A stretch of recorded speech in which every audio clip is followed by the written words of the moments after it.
My sister secretly dropped off her kids at my house while I was on vacation, then she disappeared for 2 days and came back accusing me of losing them. Hey everyone, I'm a 28-year-old woman, and I've got an older sister named Jackie, she's 32.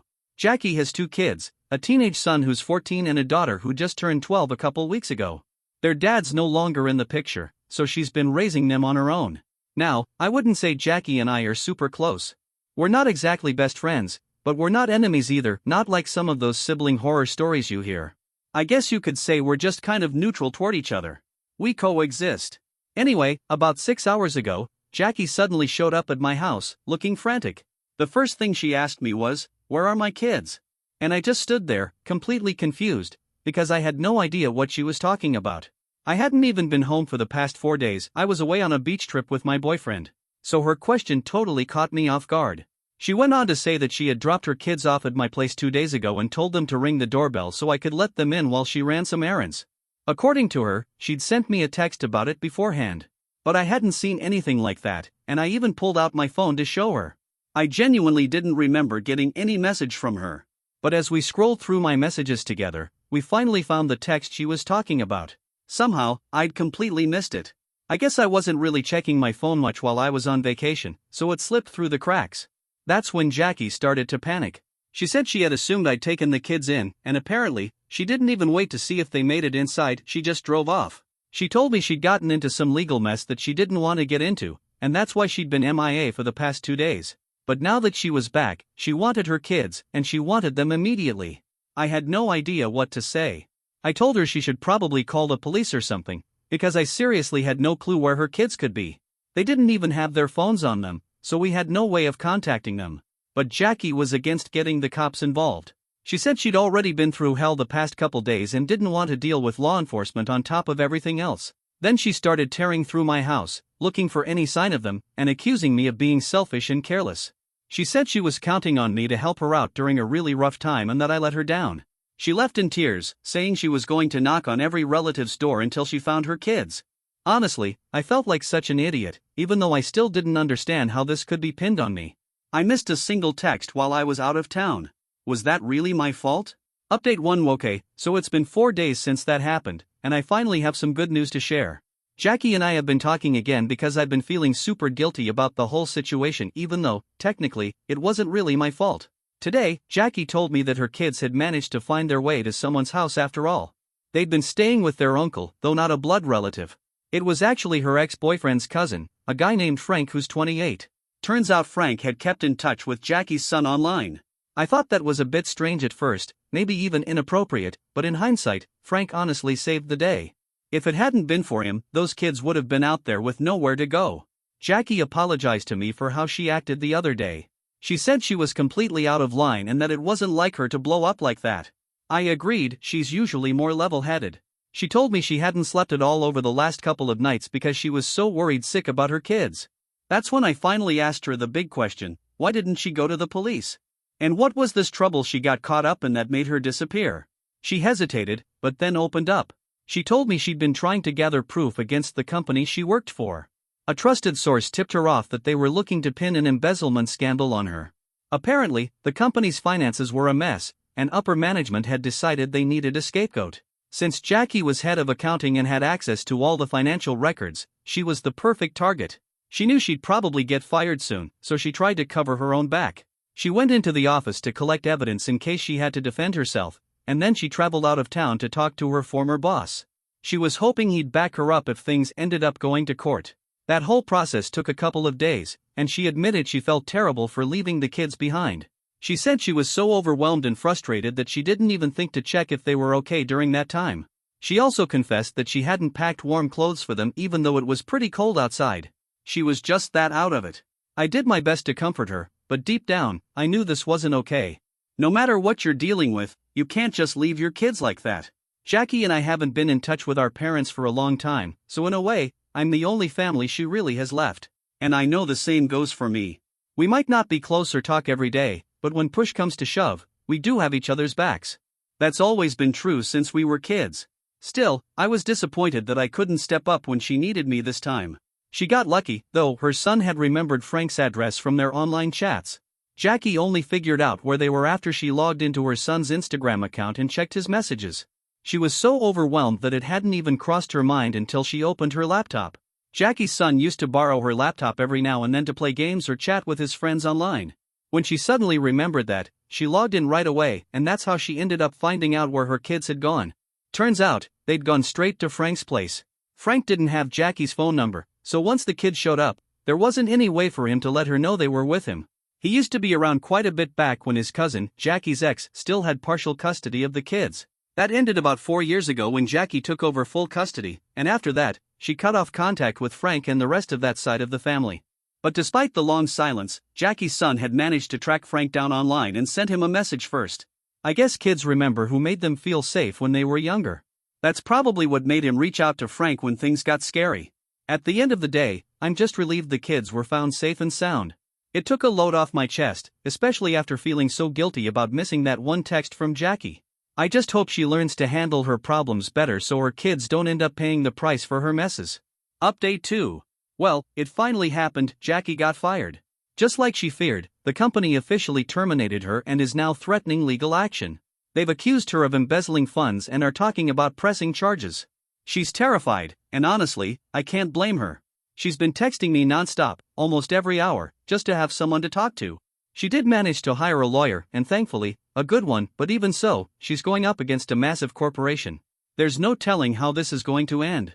She asked Frank and me if we could help take care of the kids, at least until things calm down. She said she'd never forgive herself if she ended up neglecting them again the way she did during those 2 days she disappeared. Of course, both Frank and I agreed. She's going through hell, and the least we can do is be there for her and her children. Update 3. Today's the day Jackie and her company reps are sitting down with a court-appointed mediator. She left the kids with me, and honestly, they're really sweet kids. It breaks my heart knowing what their mom is going through. If there's one silver lining in this whole mess, it's that it's brought Jackie and me closer. When she dropped the kids off last night, I told her she needed to stay for dinner. I didn't want her spending the night alone, especially not right before such a stressful meeting. After the kids went to bed, Jackie completely broke down. She told me how she'd poured almost 10 years of her life into that company, and now they were turning on her without a second thought. I stayed up with her, just listening and comforting her, and insisted she sleep over. No way was I letting her drive back in that state. Even this morning, she was visibly shaken. And who wouldn't be? Even if you're innocent, being accused like that can make anyone nervous. I offered to drive her to the meeting myself, but she declined, said someone had to stay with the kids and take them to school. So that's what I did. After dropping them off, I went straight to work. Frank's picking them up after school and will drop them back off at Jackie's place.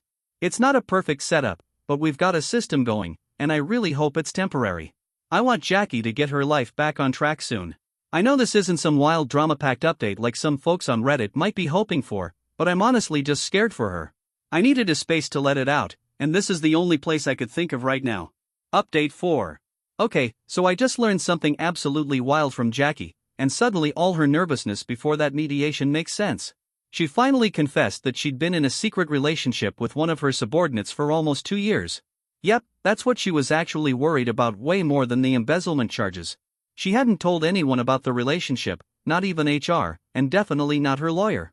That's what the company hit her with during the meeting, evidence of an inappropriate office relationship. And it gets worse. Jackie was the one who initiated it. And her boyfriend? He totally sold her out. He handed over all their messages and private conversations to the company. Then he called her afterward and said the company had offered him her job as part of the deal. He claimed he had no choice, but let's be real, he absolutely had a choice. He just picked the one that benefited him the most, even if it meant throwing Jackie under the bus. She came over today and told me everything, and honestly, I couldn't hold back. I let her have it. What she did was reckless and just plain stupid, not just keeping her lawyer in the dark, but also dragging her kids through all this. She started crying again, but this time, I wasn't in the mood to comfort her. I told her straight up, we all deserve better, especially her kids. And if she can't be honest with the people trying to help her, then we're all just wasting our time. Even her lawyer almost dropped her after that meeting, because she hadn't disclosed such a major detail. I told her now wasn't the time to worry about her image or reputation. If she wanted any chance of staying out of jail and keeping her kids, she needed to lay it all out, every secret, every mistake. Jackie said she'd been thinking about trying to get her ex to admit in writing, or at least via text, that the company offered him her position in exchange for selling her out. I told her that was the smartest thing she could do right now. If she can get that kind of message from him, it might help prove that the company was manipulating the whole situation just to scapegoat her. So, Jackie went ahead and called her ex. And honestly, it didn't take much at all to get that arrogant jerk to spill the truth right over the phone. She recorded the whole thing and sent it straight to her lawyer. We're still not sure how useful that recording will be, but at least we can say we did what we could. As for the other evidence, the company doesn't have anything solid unless they decide to forge documents just to trap her. Fortunately, Jackie had already collected all the original financial records before they fired her. So if the company tries anything shady, it could backfire on them badly. The only real thing they had against her was the inappropriate relationship with her subordinate. But that's over now, and it wasn't even relevant to the embezzlement accusation. It was just a cheap tactic to smear her name and damage her credibility. Update 5. Alright, so a bunch of people have been messaging me for the last couple of weeks, asking why Jackie and I are no longer in touch with our parents. I didn't bring it up before because I didn't think it had much to do with her situation, but since y'all have been persistent, here it is. Our parents were addicts. Plain and simple. They neglected us our entire childhood. If we got a meal or a roof over our heads, it was usually thanks to neighbors or relatives who took pity on us. From a very young age, Jackie and I learned that we couldn't rely on them for anything, not love, not protection, not even basic care. We became independent early on, mostly because we didn't have a choice. Then, the day I turned 18, they kicked us out. Told us it was time for us to fend for ourselves because they were done taking care of us. The irony still burns, considering they hardly ever took care of us to begin with. We never met our grandparents. The only family we really had were an old aunt on our mom's side and a second cousin of our dad's who lived down the street. He was kind enough to help us out when we were homeless and later helped pay our way through college. But after Jackie graduated, he moved out of state, and that was pretty much the end of that relationship. Since then, it's just been Jackie and me. We built a life from scratch, far away from that wreckage of a childhood. The last time either of us spoke to our parents was about 6 years ago. My mom called to tell us our dad had been diagnosed with dementia. She didn't ask us to visit or anything, just said she thought we should know because he'd started asking about us. We considered visiting them for a minute, but life got in the way, and the thought sort of faded.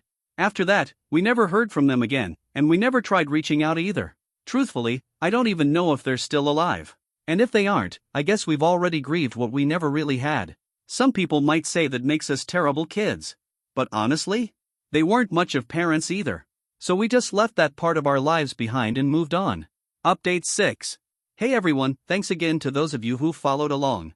I told Jackie about all the kind comments and support, and she was so touched. Truly, she's grateful to every single one of you who took the time to write something or send a good word through me. The case is finally over. Jackie's settled out of court. They paid her a decent amount of money in exchange for her silence, basically hush money to keep her from exposing everything they tried to pull. She signed an NDA and walked away from the whole mess. Obviously, she's not going back to work for them.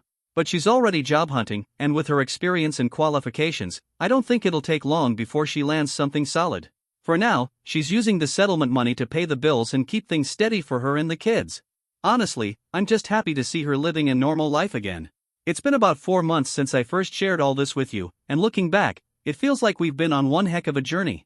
You guys have been part of that too. Frank, Jackie, and we've built something like a little team. It's this unspoken bond now, like we know we can count on each other no matter what. And after all that's happened, I believe we're ready for anything life throws at us. Funny thing is, Frank and I have become pretty close friends over these past few months. We'd see each other often while Jackie was meeting with her attorney, and one of us had to be with the kids. It started off with us just handing off pickups and drop-offs, but then we started texting, and it turned into something more. He's a genuinely kind, hilarious guy, and honestly, I never expected to meet someone like him in such stressful circumstances. Jackie keeps teasing me, saying he's got a thing for me. I used to laugh it off and say he's not my type, and I wasn't looking to date anyway. But now, things have changed. Update 7. Hey again. So it's been almost a year since my last update, and wow, what a year. Remember how I said Frank probably liked me but I didn't think it would go anywhere? Yeah, well, Jackie was right. Turns out, he was my type after all. Frank and I have been officially dating for 6 months now. And let me just say, it feels amazing. I hadn't been in a relationship in over 5 years, so this was a pretty big step for me. But with Frank, everything just feels easy. Right. He's funny, kind, emotionally intelligent, and now I totally get why my nephew reached out to him first when things went wrong. The guy has a huge heart. Jackie's over the moon about us. She likes to say it's the one good thing that came out of her giant mess last year. She's also doing a lot better now. She got hired at a much more stable company in a better role with even higher pay. Just a couple of weeks ago, she moved out of my place, but only to a house down the street. So we still see each other all the time. It's practically like she never left. One big reason I didn't mind her moving out is that Frank is moving in next week. Yeah, I'm that excited about it. We've talked about the future, and I've got a good feeling about us. He really is the best man I've ever known. The kids are thriving too. My niece is topping her class academically, and my nephew, he may not be into books, but he's killing it on the football field. He might even make varsity if he keeps it up. Looking back at everything we went through last year just fills me with gratitude. Life is far from perfect, but we've come such a long way. And honestly, I wouldn't trade any of it because it brought us to where we are now.